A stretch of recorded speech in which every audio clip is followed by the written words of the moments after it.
death came for its prey, it will not go away empty-handed anyway. And if you, thanks to some incredible luck, escaped its bony embrace, all the same it will take someone close. In 1983, the car of a Neapolitan Victorio Louis was blown off the road into a river by a strong gust of wind. Victoria was able to break a window and swim to the shore, where he was killed by a tree falling on him. Michael Anderson Goodwin spent several years in prison awaiting execution in the electric chair for the murder. In March 1989, sitting on a metal toilet in the cell, he was killed by a current while trying to set up his small TV.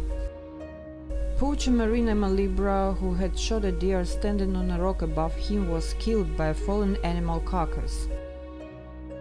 George Swartz, the owner of the factory in the USA, narrowly escaped death when in 1983 a hurricane destroyed the factory without hitting one of the walls. Later, Swartz came back to assess the damage and was killed by the remaining wall, which collapsed on him.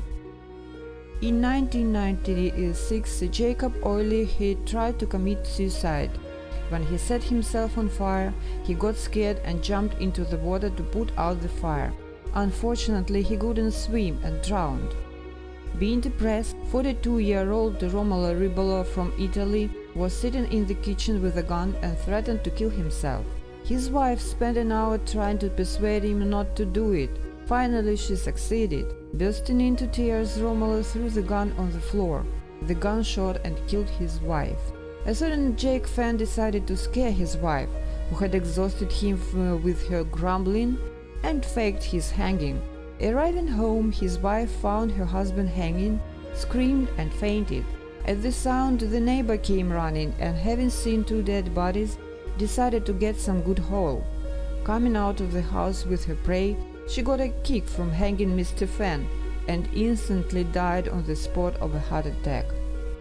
In 1983, Mrs. Carson from New York was lying in the coffin as it was assumed she had died of heart disease. After the memorial service, she suddenly sat up. Her daughter died of fright. The man hit by a car in New York in 1976 stood up without any damage. He went back and lay down in front of the car because the witness told him that he could earn a profit on insurance. The car spontaneously went downhill forward and crushed the man to death. In 1977, Bob Finnegan ran across a busy highway and, having been hit by a taxi, flew over the roof of the car but survived.